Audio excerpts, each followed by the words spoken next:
tema que eu vou tratar com vocês hoje é sobre depressão. Mas eu vou falar da depressão dentro de uma outra ótica, dentro de uma visão em que a gente considera a nossa realidade espiritual. Eu particularmente acho que a gente deve analisar qualquer assunto, qualquer tema da nossa vida, seja ele relacionado a questões fisiológicas, biológicas ou até questões espirituais, emocionais ou psicológicas, sempre temos que levar em consideração essa nossa realidade espiritual, uma vez que nós somos, em essência, espíritos, momentaneamente encarnados nesse corpo físico. Então nós vamos falar hoje aqui sobre depressão. Eu não vou desconsiderar de forma nenhuma toda a informação que a gente possui sobre a depressão do ponto de vista da medicina tradicional, organicista, mas eu vou acrescentar algo mais, um olhar a mais sobre essa patologia, conhecida como depressão. E como esse mês agora, que encerrou ontem, mês de setembro, é um mês dedicado ao estudo, ao comentário, à prevenção ao suicídio, e como a depressão é a patologia que mais provoca suicídio no mundo, então eu acho que é extremamente pertinente a gente falar da depressão. Mesmo porque nós que frequentamos o centro espírita, nós que somos dirigentes, trabalhadores do centro espírita, vocês imaginam quantas pessoas, quantos irmãos nossos não chegam na casa espírita, hoje em dia principalmente, trazendo consigo um diagnóstico de depressão dado pelo facultativo. Então eu acho extremamente pertinente, emergente e atual nós falarmos desse assunto. E para falar desse assunto, como eu vou falar da depressão sobre uma nova ótica, eu vou pedir para que vocês mantenham a mente muito aberta para o que eu vou falar aqui hoje. Vocês sabem que muitos de nós somos egressos de outras religiões mais tradicionais.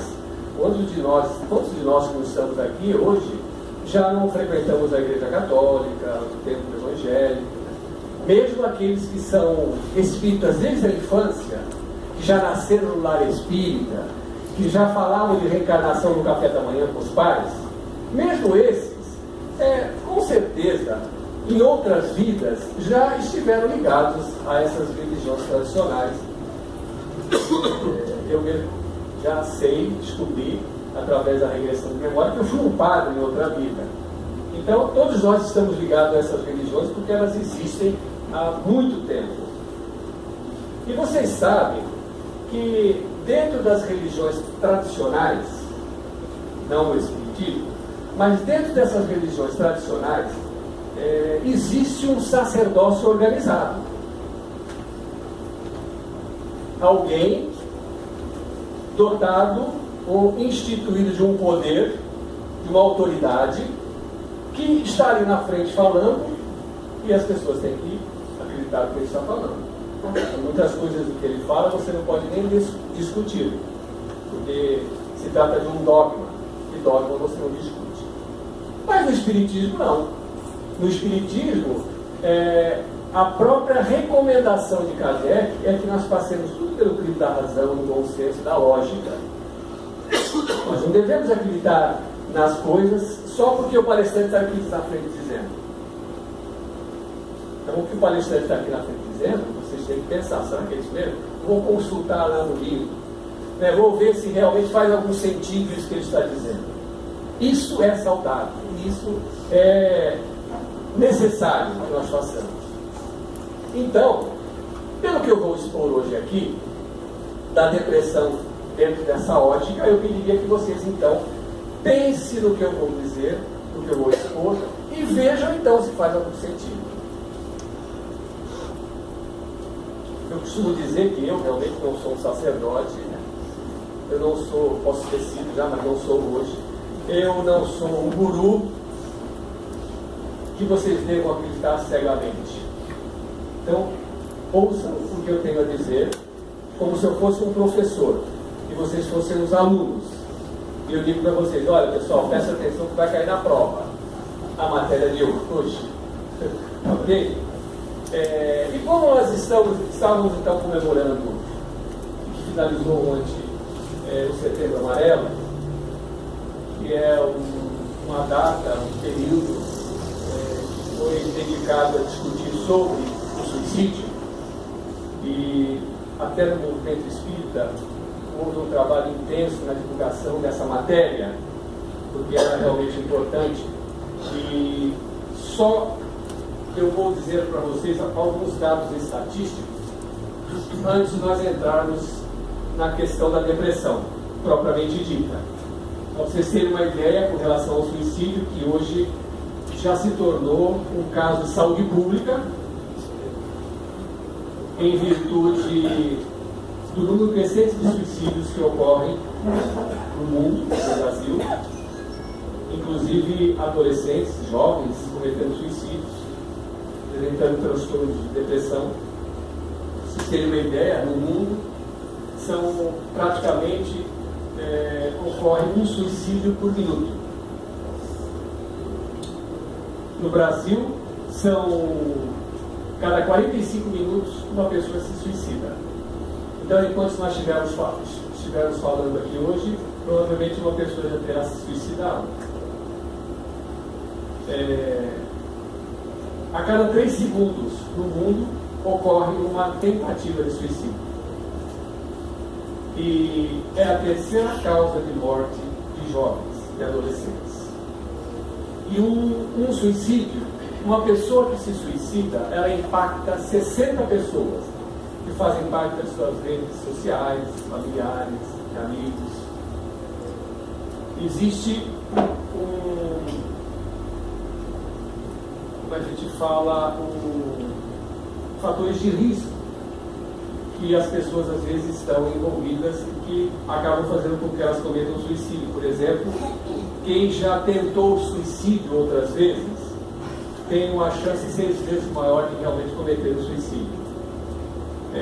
O suicídio também pode ser provocado por transtornos mentais, as famosas psicopatologias, como essa que nós vamos falar hoje aqui, e aliás a depressão, como eu disse, é a patologia que mais provoca suicídio no mundo. Sensações de desesperança, desespero, desamparo, impulsividade, ansiedade, são fatores que podem provocar suicídio no indivíduo. Muito bem. Em vista disso, nós vamos falar da depressão. Para iniciarmos a falar da depressão, eu gostaria de dizer para vocês que foi feita uma pesquisa no Canadá que envolveu vários profissionais da área da saúde, médicos, psicólogos, enfermeiros. E essa pesquisa revelou que 60% das pessoas são depressivas, 30% são ansiosas e apenas 10% é saudável. Então, 60% são depressivos, estão presos no passado. 30% são ansiosos, estão presos no futuro. E só 10% está presente.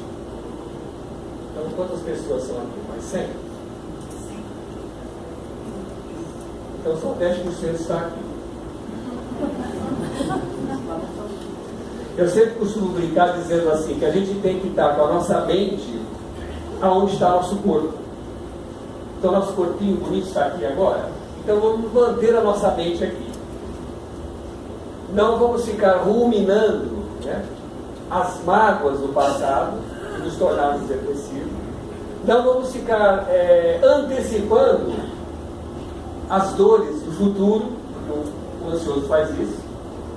É como se ele antecipasse as dificuldades, os problemas, porque o ansioso nunca antecipa nada de bom, sempre negativamente.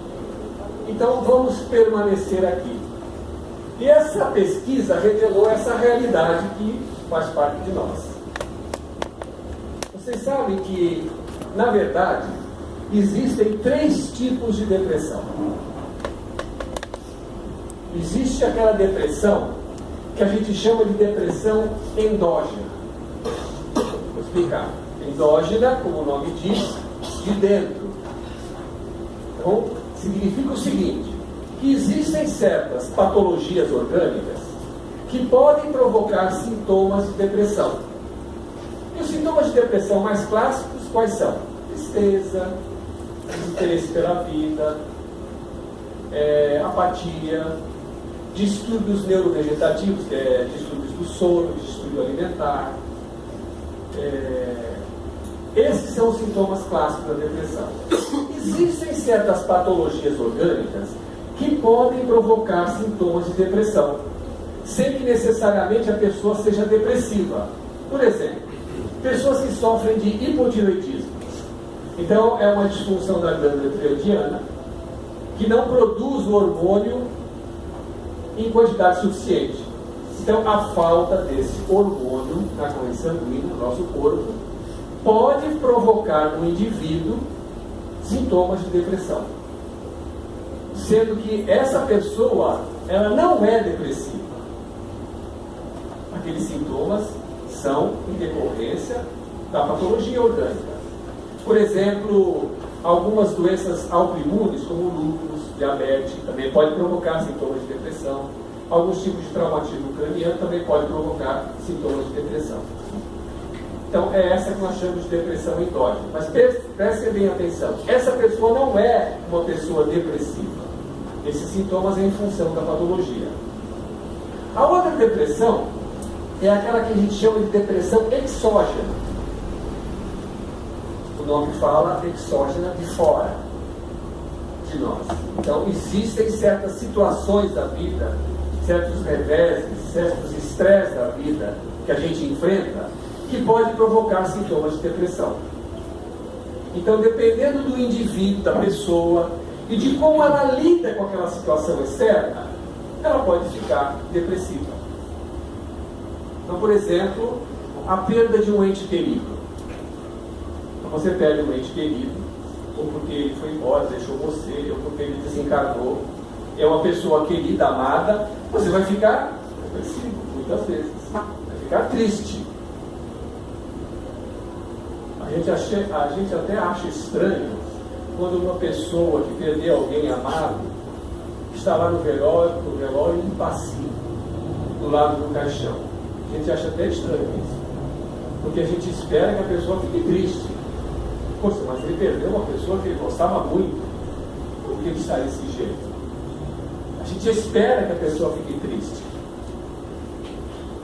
A pessoa, dependendo de cada um, pode até desenvolver sintomas de depressão.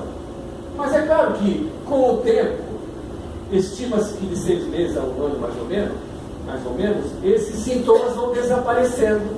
E aquela tristeza, ela vai dando lugar a uma sensação até de alegria. A pessoa vai voltando à sua vida normal, à sua atividade normal. E aqueles sintomas desaparecem. Então essa pessoa, ela não é uma pessoa depressiva. Ela pode fazer até uso de algum medicamento antidepressivo durante aquele período de maior tristeza, de apatia. Ela não é depressiva. Então, quando nós encontramos alguém nesse estado de tristeza, quando perdeu um ente querido, a gente até entende que deve estar assim. Mas vocês já encontraram pessoas que o fulano já faleceu já faz quase 10 anos. E a pessoa parece que não esquece. Parece que ela fica cultuando aquela volúpia da tristeza, como se ela não conseguisse esquecer a perda daquele ente querido. E aí você encontra com essa pessoa, a choradeira. Eu não consigo esquecer dele.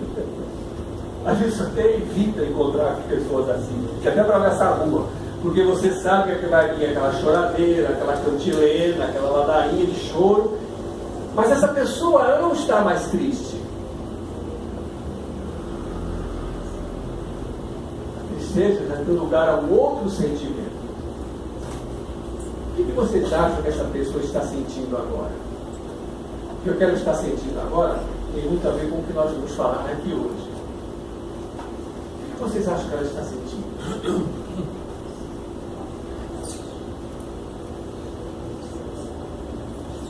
gosto de falar muito.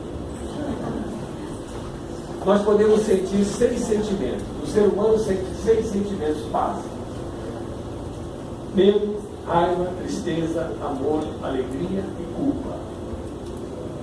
Caso vocês queiram gravar, lembre-se do nome Marta. Medo, amor, raiva, tristeza, alegria. E sobrou culpa para decorar. Nós podemos sentir esses 6 sentimentos. Essa pessoa que já faz muitos anos que o ente querido faleceu, e você encontra com ela, ela continua chorando, continua cultuando aquela memória, parece que aquilo não passa, ela não se resigna, não se conforma. O que ela está sentindo?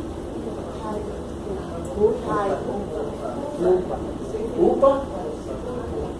Culpa de quê?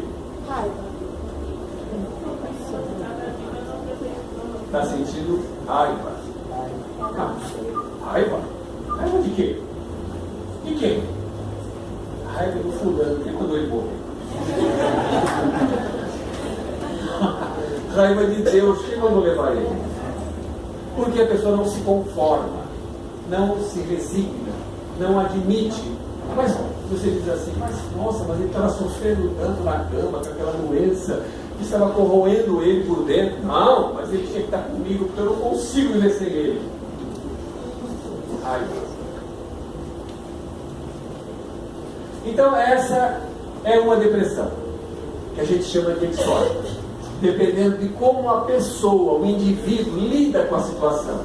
Dependendo de como ele lida, ele pode então desenvolver sintomas de depressão, sendo que ele não é depressivo. Ok? Entenderam até aí? Uma dúvida? Não? Tudo bem. Então vamos à terceira depressão. É essa que nos interessa. Essa terceira depressão se chama de depressão congênita. Bom, depressão congênita, como o nome fala, o nome diz, o que significa congênita? Já nascemos com a depressão. Aí eu digo, mas nasceu com depressivo? Se a gente nasce depressivo, da onde que trouxemos a depressão? De outras vidas. Então a gente já era depressivo no passado, em outras vidas, e já reencarnou com a depressão. Como se fosse uma bagagem que a gente traz com a gente lá do passado. Vocês vão entender por que a gente faz isso com a gente. Então a gente já traz a depressão com a gente. Aí tem muita gente que pode dizer assim, ah não, mas ele é depressivo assim desde pequeno porque ele herdou isso do avô. Nossa, porque ele é igualzinho ao avô. Desse mesmo jeito. Ranzinza. Teimoso. Chato. Porque essa depressão congênita, ela pode se dividir em 2 depressões. É a depressão maior e a distimia. Vou explicar direitinho para vocês. A distimia é aquela depressão que não é incapacitante. E a depressão maior, ela provoca incapacidade funcional. Então tem muitas pessoas com depressão que não saem do quarto, que não gostam de ter nenhum tipo de relacionamento com ninguém. Elas frequentemente estão chorando, se lastimando da vida, tem sérios e graves distúrbios neurovegetativos. Esse é o depressivo maior. Geralmente ele se aposenta por invalidez. Hoje o INPS já não está nem aposentando mais depressivo. Mas há um tempo atrás já aposentava. Muitas pessoas aposentaram com depressão maior. E a depressão incapacitante. A outra depressão é a depressão distímica, o distímico, a distimia. O que é o depressivo crônico? O depressivo crônico é aquele que eu disse para vocês, é o ranzinho chato. É aquele que nada agrada a ele não está contente com nada, ele não se anima com nada. Essa pessoa, muitas vezes, ele pode ter, durante a vida, períodos de incapacidade, apresentando os sintomas da depressão maior. Mas ele pode passar pela vida até desapercebido. Ah, esse é o jeito dele mesmo, é chato. Não gosta de nada anima ele. É o destino. E às vezes essa pessoa precisa entender o que ela tem. Porque a maior parte das pessoas, dos distímicos, não tem autoconsciência do que possuem. E passam pela vida assim. Eles se casam, constroem família, trabalham, se aposentam e levam a vida inteira dessa forma, apresentando esses sintomas. E aí tem gente que diz, mas ele é assim porque ele herdou do avô, ou herdou do pai, ou herdou do antepassado. Aí eu pergunto para vocês, já que vocês são experts nisso, vocês acham que a gente pode herdar a depressão geneticamente? Não?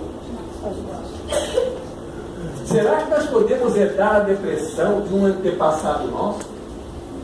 Trazer aí, na memória celular, na memória genética, essa depressão do nosso antepassado, e hoje nós apresentamos esses sintomas todos? Será que nós podemos transmitir a depressão para os nossos filhos ou para os nossos netos? Será que é possível isso? O que vocês acham? Você acha que não?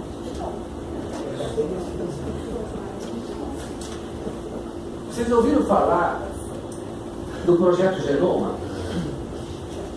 Viu? O projeto Genoma foi um projeto que envolveu vários países, o Brasil fez parte. O presidente desse projeto Genoma se chamava Francis Collins, é um americano. E esse projeto ele levou vários anos estudando, mapeando e estudando funcionalmente para que serve cada gene humano. E o trabalho que teve essa pesquisa. E eles concluíram essa pesquisa.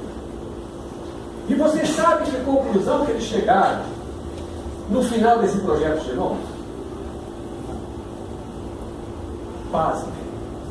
O nosso código genético, o código genético humano é 99% igual de um milho. Nós somos geneticamente iguais a um milho. Você já viu o milho depressivo? Com raiva? A não ser quando ele estoura na panela. Nós não herdamos geneticamente a depressão dos nossos antepassados, nem transmitimos para os nossos descendentes. Outro dia eu estava numa livraria lá em Santos, uma livraria famosa, fica numa avenida famosa que chama Na Costa. E eu estava então lá na livraria dando uma olhada nos livros lá. De repente um livro me chamou a atenção, por causa do autor, Francis Collins. E ele escreveu esse livro depois que terminou o projeto Genoma. Nome do livro: A Busca de Deus. Um cientista, depois de terminar esse projeto, escreveu um livro. E ele estava buscando Deus porque ele não havia encontrado Deus no código genético humano. Porque nós não somos o código genético humano. Porque a genética humana ela é só passível de transmitir características físicas, biológicas. Por exemplo, cor dos olhos, jeito de andar, de falar, cor dos cabelos, e etc. Características de personalidade nós herdamos de quem? De nós mesmos. Nós somos a herança de nós mesmos, do nosso passado. Vocês imaginam, se a gente considerar desde os Homo sapiens, já se passaram 50 mil anos que os Homo sapiens dominaram a Terra. Acabaram com os homens de Neandertal. Desapareceram. E os Homo sapiens dominaram a Terra. E nós somos descendentes dele. E a gente vem reencarnando desde essa época. Vocês imaginam quantas vidas a gente já não viveu? Quantas experiências a gente já não viveu no passado? Quantas dores, quantas lágrimas, quantas alegrias, amores, vinganças, tragédias. Tudo isso nós vivemos. E tudo isso está dentro da gente, da nossa memória. Ah, mas eu não lembro de nada. Não importa. Você não lembra nem que você comeu no almoço hoje? Vai querer lembrar que você viveu há 1000 anos atrás? Mas cada pensamento, cada ato está gravado indelevelmente na nossa memória. Sabe aquela vida que você teve lá no Antigo Egito há 3.500 anos atrás, na 18ª dinastia, que você era o camareiro do faraó e você cobiçava a mulher dele? Esse pensamento está gravado na sua memória. Às vezes um pensamento que você não conseguia nem revelar para você mesmo na época, mas está gravado lá, indelevelmente. Isso demonstra os pacientes que se submetem à regressão de memória, que trazem essas memórias do passado carregadas de emoção. Hoje, nós podemos não nos lembrar das nossas experiências do passado, porque a reencarnação é um processo biológico que interpõe essas lembranças, porque é como se nós estivéssemos recomeçando, mas nós não estamos recomeçando. E essas lembranças do passado, nós não nos lembramos delas, mas a emoção, toda essa emoção que envolve essas experiências do passado, muitas vezes estão presentes na nossa vida hoje. E interferem no nosso comportamento, interferem nas nossas atitudes, nas nossas emoções. Interferem profundamente.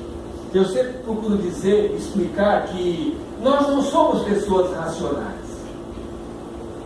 Se nós fôssemos pessoas racionais, seria muito simples, por exemplo, chegar e falar para mim assim: olha, amanhã eu não fumo mais, faz mal. Pronto, não fumava. Amanhã eu paro de falar mal dos outros. Por que a gente não consegue parar de falar mal dos outros?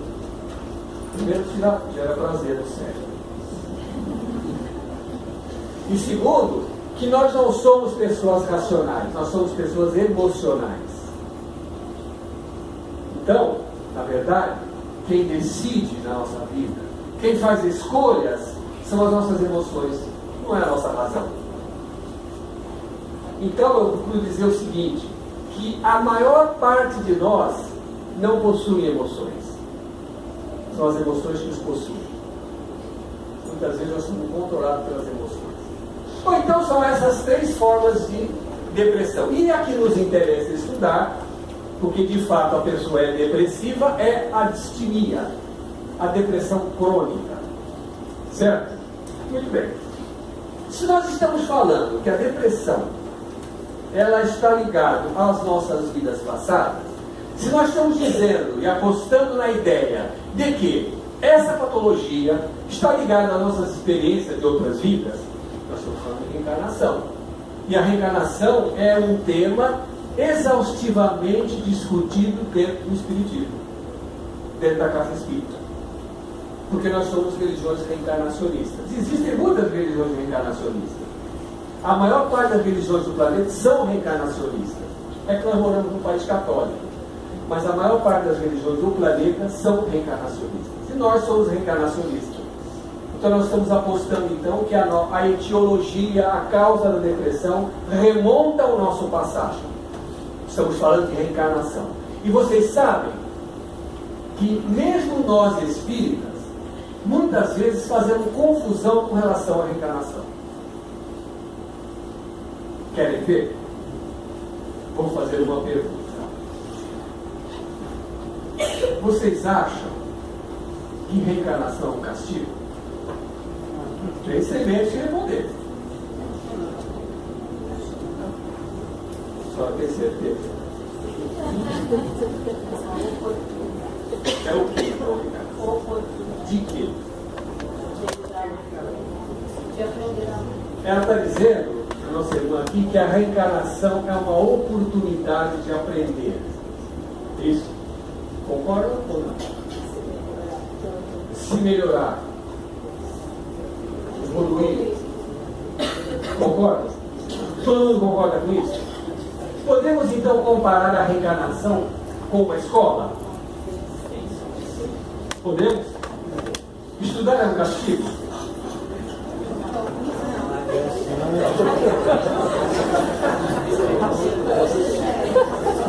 Quem já repetiu de ano aqui? Eu já ia levantar a mão, só pensar. Quem já repetiu de ano sabe o quanto que estudar é um castigo. Não é? Por quê? Porque está fazendo de novo. O mesmo ano, a mesma série, o mesmo professor, a mesma matéria. Tudo de novo. Porque não se aplicou, porque não estudou, porque foi indolente. Então, se tornou um castigo estudar. Os amigos dele, não, subiram para o andar de cima, foram para outra série. E ele, envergonhado, ficou para trás. Tem que fazer tudo de novo. E ainda a responsabilidade de tirar a nota alta. Porque ele está fazendo de novo. Estudando a mesma matéria. Não é um castigo? É. Voltando para a reencarnação. Pergunto de novo. Quando que reencarnar é um castigo? Quando temos que fazer de novo. Nós todos aqui somos repetentes. Vocês acham que nós somos aqui alunos aplicados? Nós estamos tentando acertar um monte de vezes. Em terapia regressiva a gente chama um comportamento humano de padrão de comportamento. Como estamos falando de suicídio, muitas vezes pessoas que se suicidam já cometeram suicídios em outras vidas. Pessoas que fazem uso de alcoólicos ou que são viciadas em algum tipo de droga já usaram drogas em outra vida. Pessoas que têm um comportamento autoritário, exigente, mandão, teimoso, já foram assim muitas outras vidas. Por quê? Está tentando acertar. E às vezes a gente leva muito tempo a fazer isso. Fica repetindo a lição muitas vidas, até conseguir acertar. Claro que uma hora a gente acerta. Pode demorar 100, 200, 1000 anos, mas não importa. Demora o tempo que for. Pode ser que a gente vá até para outro planeta, mas a gente vai ter que acertar. Como a reencarnação é uma escola, e nós somos os alunos, só que nós somos alunos indolentes, teimosos, não nos aplicamos muitas vezes. Por isso ficamos aí repetindo a mesma lição. E nesse momento a reencarnação se torna, de fato, um castigo. Então podemos dizer assim, tranquilamente, todos nós aqui estamos sendo castigados. Mas ninguém está nos castigando. Essa é a grande sacada.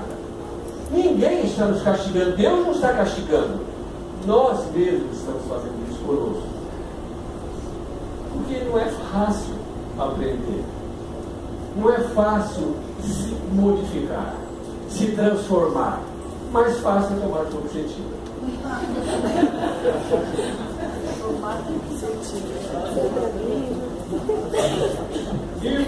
Mas vocês sabem que nós temos uma grande vantagem, nós espíritas.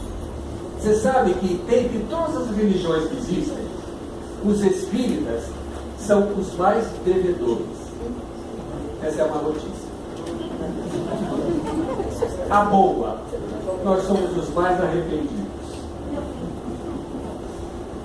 Porque existe um esforço tão grande dentro de nós para nos melhorarmos. Quem que ia sair de casa no domingo, 8 horas da noite, para vir aqui no centro, ouvir alguém falar? A não ser se fosse para escutar o coral, porque o coral foi maravilhoso. Pena que foi só uma música. Aliás, foi uma música maravilhosa, eu adoro essa música. Mas devia ter cantado outras, umas 3 ou 4. Tinha tempo. Eu até encurtava a minha fala aqui. Não tem problema. Mas nós precisamos nos melhorar e nos esforçamos para isso, porque nós queremos melhorar. E aí, até eu me lembro de uma história que eu vou contar para vocês agora, que é a história da Dona Maria Lavadeira. Alguém conhece? Então eu vou contar. A Dona Maria era uma pessoa assim muito simples, muito pobre, e ela conheceu o seu Manuel e se casou. E tiveram 4 filhos. Quando nasceu o 4º filho da Dona Maria, o seu Manuel conheceu uma outra moça, mais jovem, se apaixonou por essa moça, disse que era sua alma gêmea. Mas o seu Manuel era espírita. E aí ele abandonou a Dona Maria com os 4 filhos e foi morar, viver com aquela moça. E a Dona Maria, coitada, era uma pessoa muito humilde, muito simples. E para criar aqueles 4 filhos, ela foi fazer a única coisa que ela sabia, que era lavar roupa. Então ela se tornou conhecida ali no bairro onde ela residia como a Dona Maria Lavadeira. Então ela lavava roupa nas casas das freguesas, às vezes ela levava roupa para lavar em casa. E ela ficou então muito conhecida ali. E, de fato, a Dona Maria era uma pessoa muito trabalhadora. Só que ela era muito reclamona. Ela não era como nós somos assim, a gente sempre aceita as coisas com resignação. A Dona Maria reclamava demais. E ela dizia para ela mesma: olha, se é verdade que esses espíritas dizem aí que tem reencarnação, na outra reencarnação, pelo amor de Deus, eu não quero mais lavar roupa de gente. Eu quero nascer numa família rica.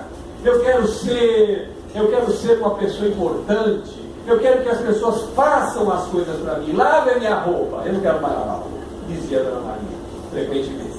E a Dona Maria seguiu a sua vida assim.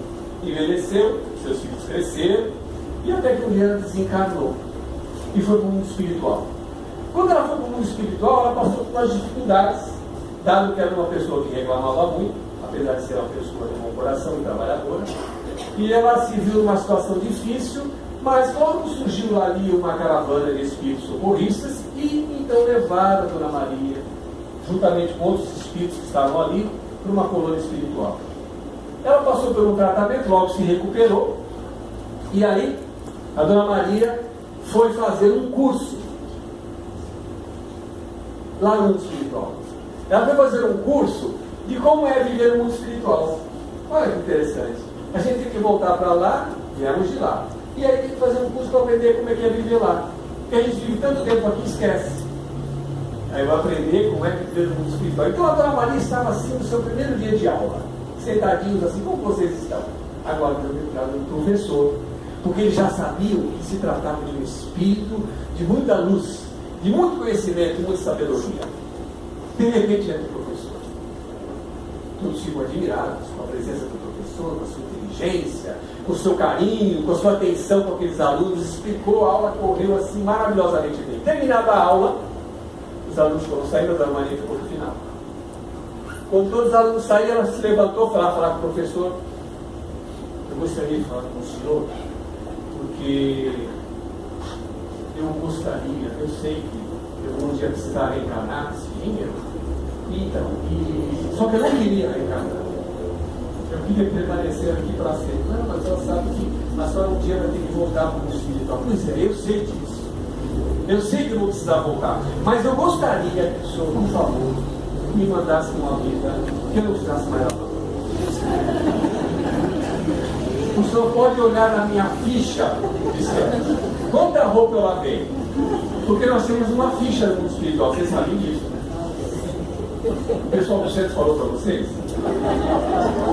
Foi comunicado ao pessoal do centro dessa ficha. Nós temos uma ficha no mundo espiritual que está tudo anotado. O número de horas.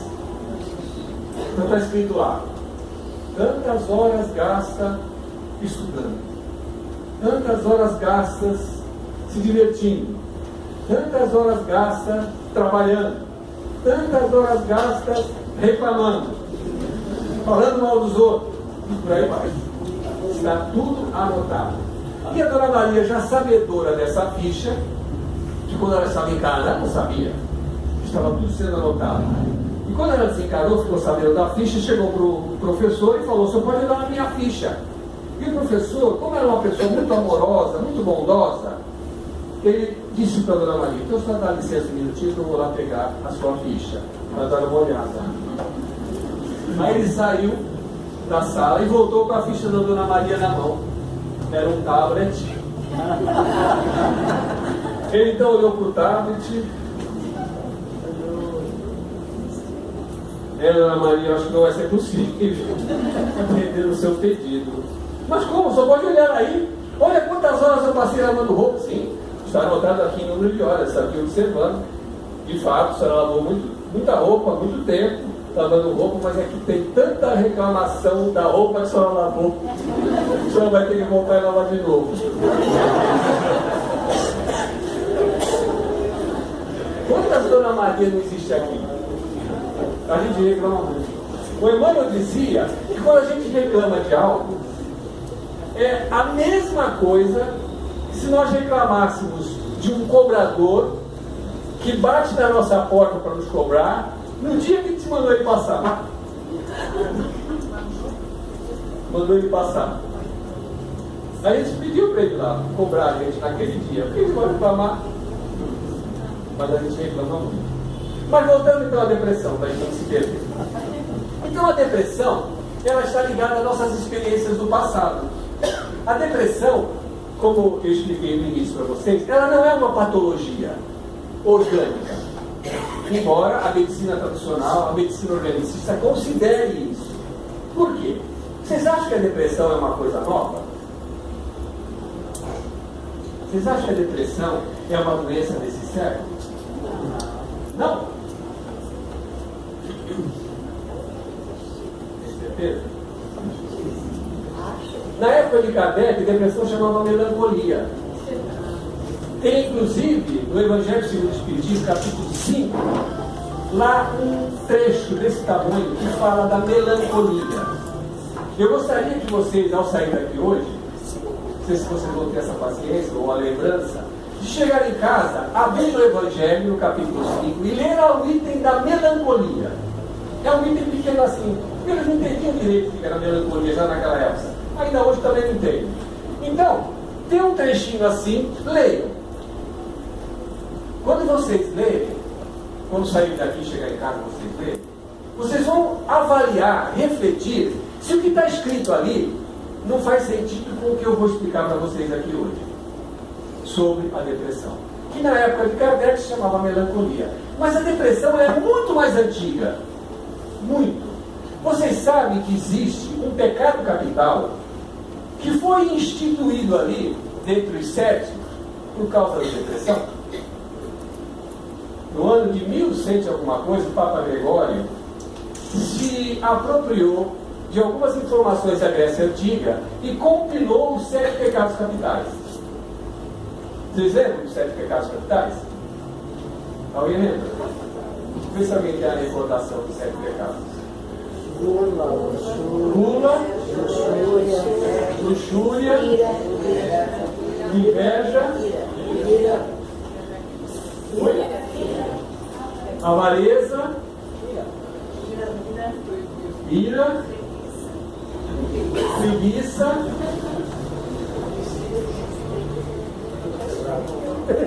ó, qual desses aí vocês acham que está relacionado à depressão? Qual? A preguiça. O depressivo é um cara preguiçoso. Né? A ira, né? Não.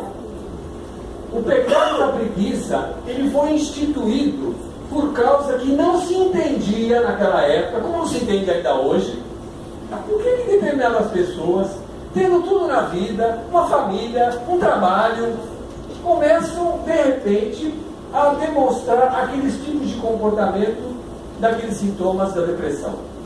De repente a pessoa não queria mais sair de casa, vivia chorando pelo quarto, a pessoa não tinha mais ânimo na vida para nada, um desinteresse por tudo, uma apatia e desejos autodestrutivos.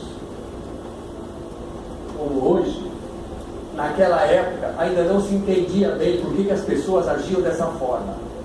E vocês sabem que os 7 pecados capitais, eles foram instituídos porque existem 7 demônios, e cada demônio é responsável por um pecado.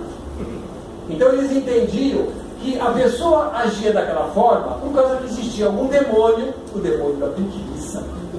Mas tem um nome esse demônio, que eu não lembro. E esse demônio assumia a vida da pessoa. E de repente, por causa desse demônio, a pessoa começava a apresentar aqueles sintomas que a gente conhece muito bem. E aí, por um ato de extrema piedade, eles colocavam a pessoa na fogueira, porque aí espantava o demônio. Ele não queria matar um indivíduo, queria espantar o demônio da vida dele. Mas hoje, graças a Deus, nós estamos aí cercados por uma farmacologia esplêndida, né, que eu não estou fazendo nenhuma apologia contra a farmacologia, a psicofarmacologia, não sou contra remédio, nada disso, vou explicar para vocês direitinho sobre isso. Mas nós estamos medicalizando a nossa saúde, em vez de curar as nossas doenças. Então, a depressão é algo antigo.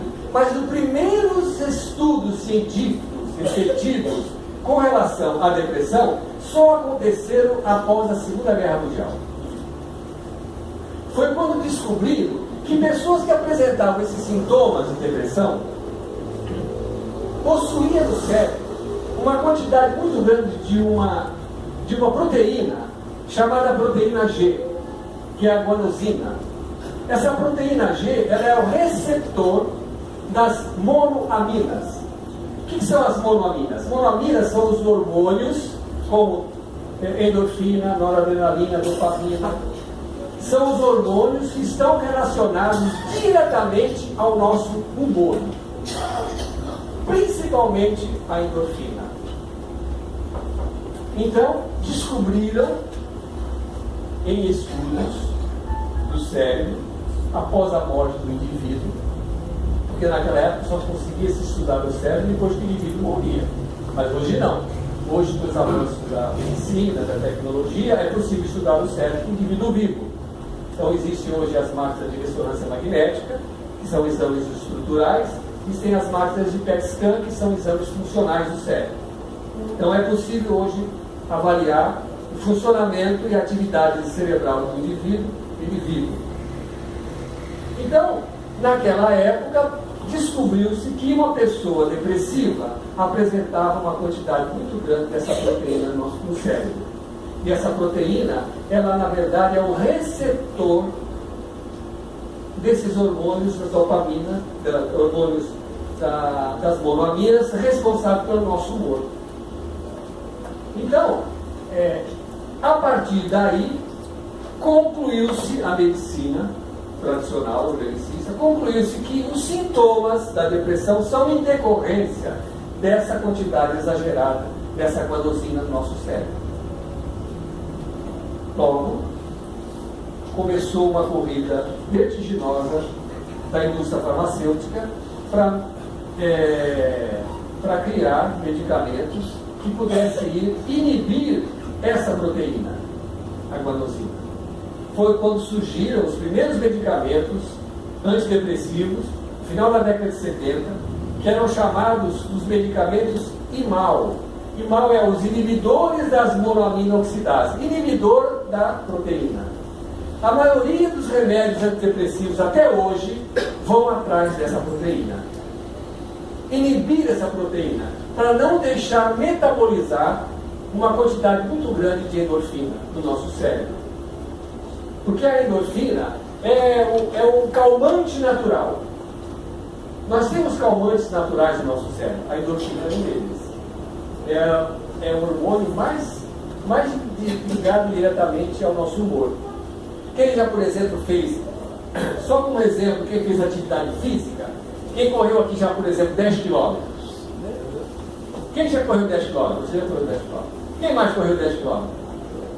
Pô, só ele correu 10 km. Você também correu? Já correu 10 km?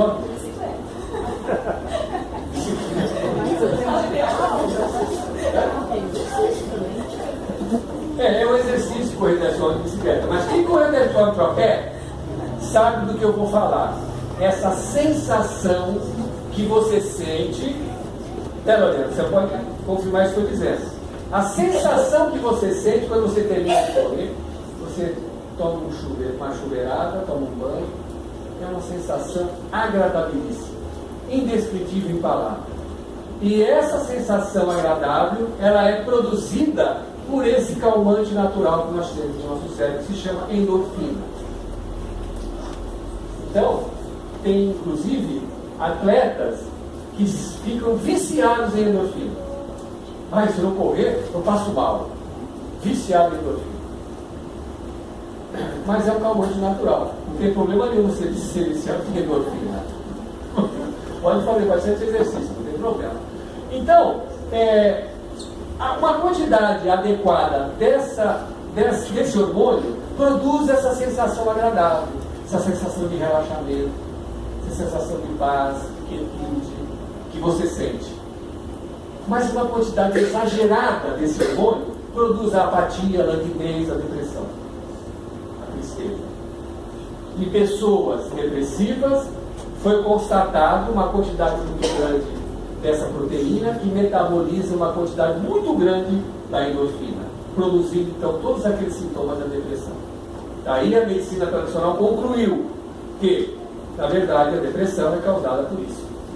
Então vamos medicar a pessoa e vamos fazer com que essas proteínas não sejam metabolizadas. Funciona? Tá, funciona. Cura? Não cura. Porque você vê pessoas aí, às vezes há 10, 15, 20 anos fazendo uso de medicamentos antidepressivos. No ano de 2015, a fluoxetina foi o medicamento mais vendido no mundo. Só perdeu para contraceptivos. No Brasil foram vendidos mais de 14 milhões de caixinhas de Rivotril. Rivotril, que é o clonazepam, é um outro medicamento prescrito para ansiedade e depressão.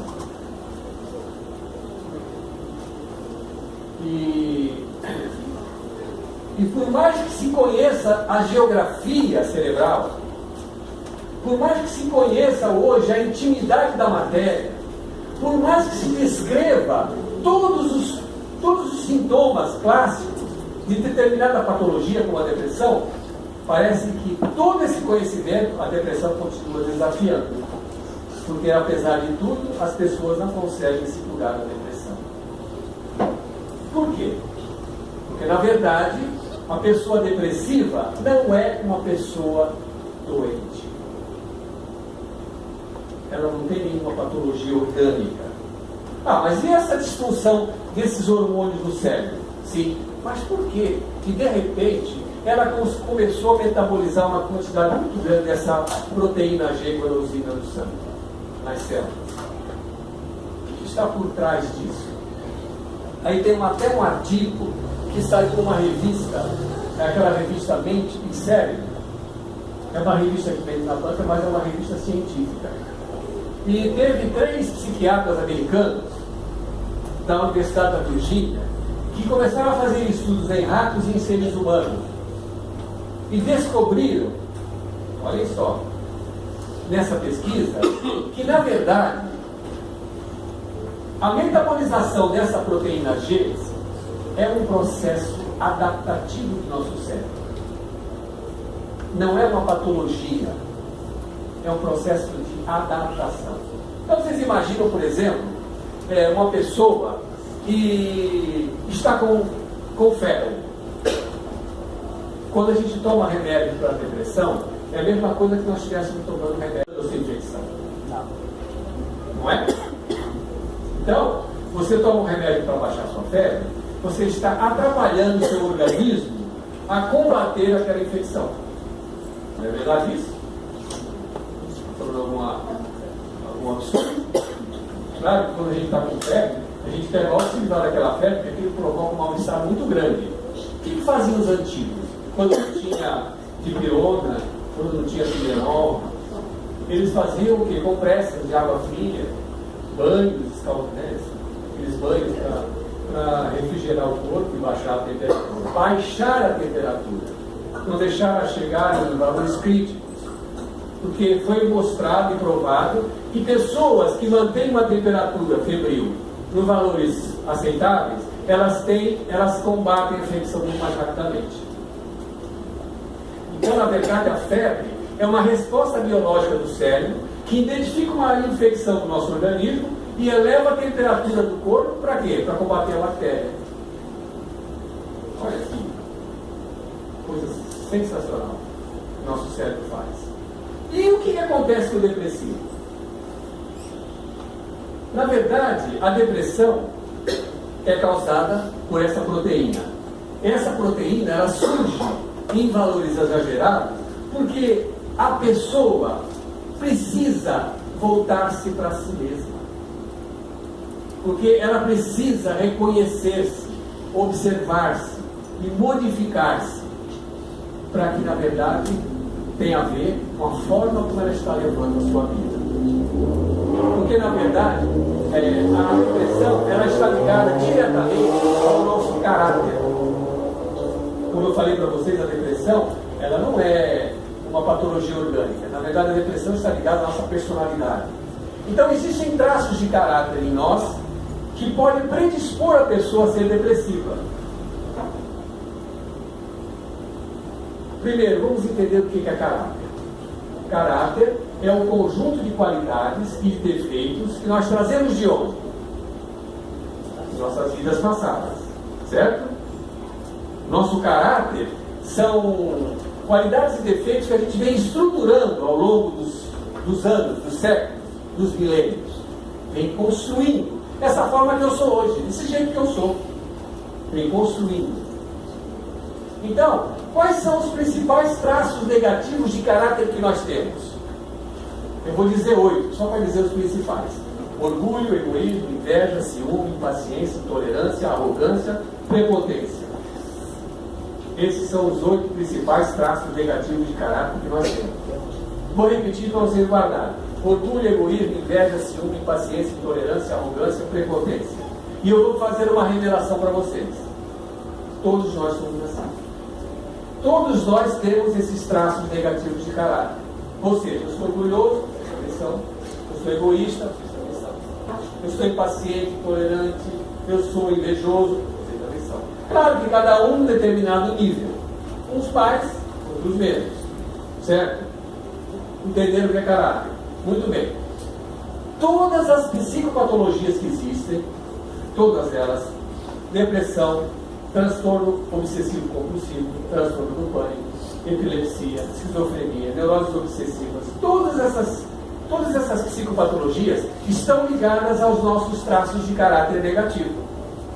E como nós estamos falando hoje da depressão, porque o transtorno do pânico é uma outra palestra, a esquizofrenia é outra, mas a depressão está ligada a um traço de caráter. Então existe um traço de caráter em nós, dentre esses 8, que a gente chama de traço de caráter pré-mórbido. É um traço de caráter que predispõe a pessoa a ser depressiva. E o nome desse traço de caráter que predispõe a pessoa a ser depressiva se chama prepotência. Agora vamos entender direitinho por que o prepotente fica depressivo. Porque nem todo prepotente é depressivo, mas todo depressivo é prepotente. Muito bem. Vamos entender o que é prepotência. A palavra prepotência. O que significa a pessoa que é prepotente? Quem vocês acham que é prepotente? Mandão. Mandão. Mandão?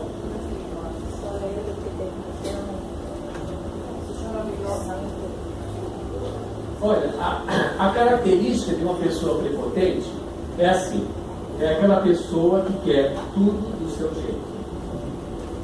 Então vocês já viram que todo mundo é prepotente. Porque quem não quer tudo do seu jeito? Eu quero. Você quer também? Todo mundo quer. Quem não quer que as coisas sejam do seu jeito? Quem não quer que tudo concorra da forma que ele espera? Quem não quer que todos ajam da maneira que ele acha certo? Ele acha certo. Todo mundo quer isso. Certo? Muito bem. Mas, como cada um de nós aqui age ou reage quando não é do seu jeito? Aí que nós vamos mostrar o nosso grau de prepotência. O quanto somos prepotentes. Quanto mais prepotentes nós somos, mais difícil lidar com a contrariedade. Mais difícil lidar com a contrariedade. Depois eu vou ler até um trechinho do Evangelho segundo o Espiritismo que fala disso.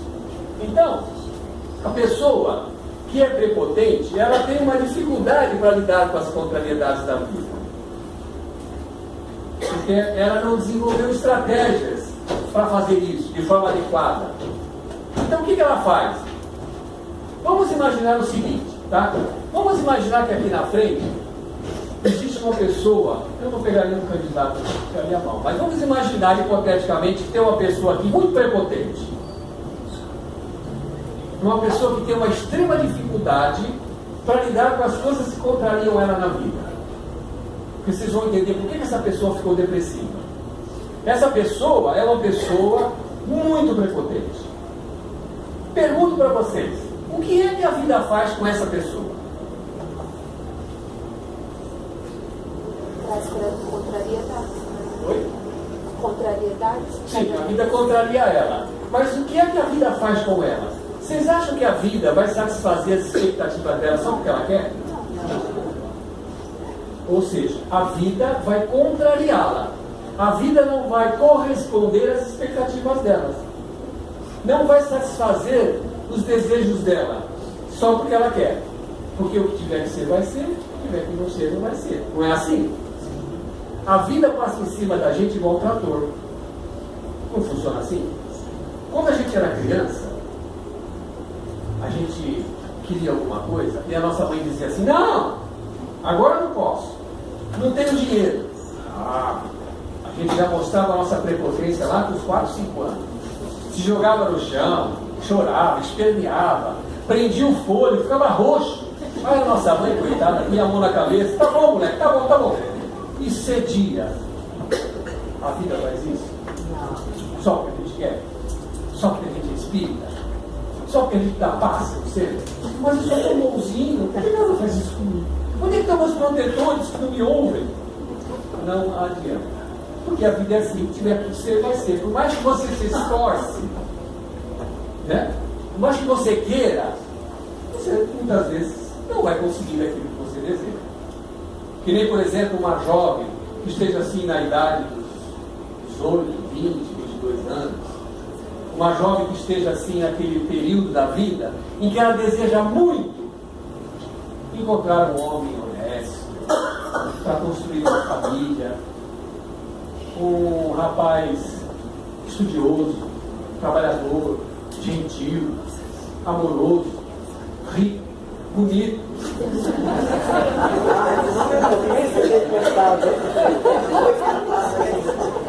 Pergunto, vocês acham que ela vai encontrar alguém assim? Não vai. Não vai porque a única pessoa que eu conheço que encontrou alguém assim foi minha esposa.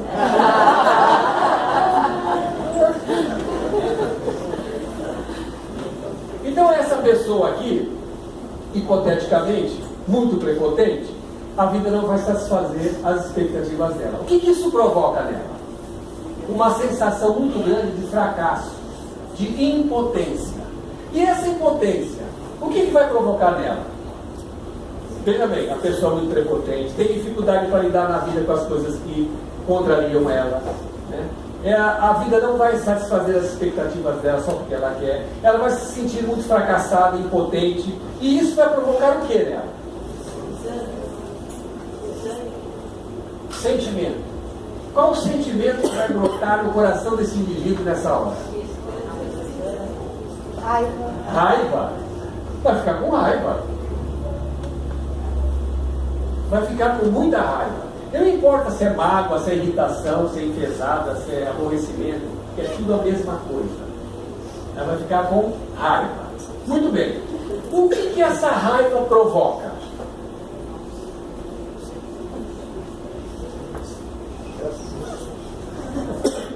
O quê? Essa raiva, na verdade, vai provocar uma desestabilização psíquica, um rebaixamento da sua vibração, certo? Ela vai ficar mais suscetível a quê? A influência espiritual. Porque é nesse momento que nós abrimos as brechas para os nossos desafetos do passado nos influenciar. É nesse momento da raiva. E eu vou explicar uma coisa para vocês da raiva, antes que a gente continue, uma digressão seguinte. Quando sentimos raiva, e a raiva é um sentimento verdadeiro, é um sentimento honesto, que nós devemos entrar em contato com ele, porque nós somos imperfeitos e sentimos raiva. Eu até me lembro de uma paciente que eu atendi certa vez, era uma moça de mais ou menos uns 40 anos de idade, e ela procurou a terapia porque ela já estava com essa idade e não tinha se casado ainda. Não que a terapia vai arrumar um casamento para ela, mas ela começou a chegar numa época da vida que ela imaginou que talvez o problema fosse ela, porque até então ela achava que eram os homens. E ela me procurou, e de fato é uma pessoa muito exigente, muito teimosa, muito controladora, muito manipuladora, perfeccionista. E aí nós estávamos conversando um dia sobre isso. Semana péssima. Mas o que aconteceu? Descobri que eu sou um poço de raiva. Falei, puxa, graças a Deus, pensei que você fosse de outro planeta. Ainda bem que você é da Terra. Então, é o seguinte, disse para ela, não se preocupe, porque podemos sentir raiva. Por quê? Somos imperfeitos. Aí eu disse para ela falou assim, mas é muito difícil, como é que eu vou atender as pessoas lá no centro, sabendo que eu sou essa criatura vil? Não, você não é vil, você é humana. Se Deus não quisesse que a gente sentisse raiva, Ele então nos teria criado perfeitos. Não precisaríamos sentir raiva, nem magoaríamos ninguém. Mas Ele nos fez imperfeitos, então podemos sentir raiva. Aí eu arrematei dizendo, olha, pior que sentir raiva é sentir e não saber. Só que quando ficamos com raiva, nós nos tornamos agressivos. E existem dois tipos de agressividade. Existe a autoagressividade e a heteroagressividade. O heteroagressivo é aquele que joga a raiva para fora. Então ele briga, ele xinga, ele quebra as coisas, ele bate nos outros. Esse nunca vai ficar depressivo. Ele vai ter outros problemas. A depressão é a pessoa autoagressiva. É aquele que diz que não, eu não estou com raiva, eu fiquei magoado. Mas também ele fez. Esse acha que não está com raiva, porque ele internalizou aquele sentimento. E nós criamos esse neologismo, que é a mágoa, achando que não, mágoa tudo bem. Mágoa pode sentir, não tem problema. É até socialmente mais aceita. Lá no centro eu vou dizer que estou com raiva. Eu posso dizer que estou com mágoa. Porque afinal de contas lá todo mundo é espírito de luz, está todo mundo sempre sorrindo, parece que ninguém tem problema, só eu que tenho. Mas eu sinto raiva. E a pessoa que sente raiva e é autoagressiva, ela vai ruminar esse sentimento. É como se nós pegássemos assim dentro de nós um lugar e encaixasse ali a mágoa. E fica ali, às vezes, séculos dentro de nós. Para um dia aquilo ser trabalhado, ser tratado e sair dentro de nós. Não guardem mágoa. Não guardem. Vocês não sabem o mal que faz. É o veneno que a gente toma querendo que o outro morra. Mágoa é raiva de espírita. Que espírita não gosta de dizer que está com raiva. Mas mágoa não tem. Então esse indivíduo aqui, certo? Voltamos a ele. É uma pessoa muito prepotente. A vida não satisfaz suas expectativas. E ele então fica com uma sensação de frustração muito grande, de impotência, e fica com raiva. E a raiva então faz desestabilizar a sua percepção. Ele vai alterar as suas vibrações psíquicas e vai se tornar vulnerável pelas presenças. Aí as presenças vão envolvê-lo. E aí as presenças vão agir de duas formas. Como estamos falando de depressão, interessa entender o que as presenças vão fazer. Vão provocar dois sintomas, físicos e psíquicos. Os sintomas físicos são quando as presenças manipulam o ectoplasma do indivíduo. Conhecem sobre o ectoplasma? É aquela energia, aquele fluido que todos nós produzimos. É um fluido magnético, um fluido material. E as presenças, os nossos desafetos do passado, podem manipular essa energia ectoplasmática e produzir sintomas físicos. E quais são os sintomas clássicos físicos que o depressivo apresenta? Cansaço, languidez, dores do corpo, sonolência, falta de apetite, ou então perda do sono, ou então comer demais, distúrbios neurovegetativos provocados por manipulação do ectoplasma. Sintomas psíquicos são aqueles pensamentos que as presenças imbutem no pensamento do depressivo, da sua vítima. Ah, tá vendo? Você é vítima das coisas, ninguém entende você. Tá vendo como você é? Você é melhor morrer. Morrer acaba com tudo. E é quando então muita gente acaba dando cabo da própria vida. E o que isso provoca nesse indivíduo extremamente prepotente? Nova sensação de fracasso, e mais frustração, e mais raiva, E aí então recomeça o ciclo da depressão, que não tem tempo para acabar. Não adianta tomar remédio. Eu não estou fazendo apologia contra remédio, não sou contra remédio, pelo contrário. O remédio, em muitos casos, ajuda mesmo, porque ele atenua aqueles sintomas mais agudos que a pessoa às vezes apresenta por causa da depressão. Mas tem que estar claro para essa pessoa, para esse indivíduo, que aquilo não vai lhe curar, porque ele não é doente. Quando ele vai ao médico e o facultativo rotula, diagnosticando ele com depressão, é como se tirasse a oportunidade daquele indivíduo se modificar. Porque então, a partir daquele momento, ele vai achar que ele é uma pessoa doente. E por ser doente, os outros vão ter que aguentar ele. Então, pelo exposto, eu pergunto para vocês, para a gente já ir encerrando, porque já está no adiantado da hora. Pelo exposto, eu pergunto para vocês, o que é então que nós devíamos fazer com esse indivíduo para que ele pudesse se curar? O que é que nós tínhamos que remover desse indivíduo? Marta, se quer se curar da depressão, você tem que deixar de ser prepotente. Essa é a boa notícia, porque a gente já descobriu do que se trata. A má notícia é que ninguém consegue deixar de ser prepotente. Então, se ninguém consegue deixar de ser prepotente, como o indivíduo vai se curar da depressão? Ele não precisa deixar de ser prepotente, porque isso vai demorar séculos ainda. Mas ele pode diminuir a sua prepotência. Ele não precisa ser assim tão exigente. As coisas não têm que ser sempre do jeito dele. Ele precisa largar essa teimosia. Ele precisa largar essa exigência extremada. As coisas não são da forma sempre que eu quero. E as pessoas não vão agir sempre da maneira que eu espero. Eu tenho que ser uma pessoa mais paciente, mais tolerante, mais compreensível, para eu poder me modificar, para eu poder me curar, não só da depressão, como a maior parte das patologias que existem são provocadas pelo nosso comportamento diante da vida.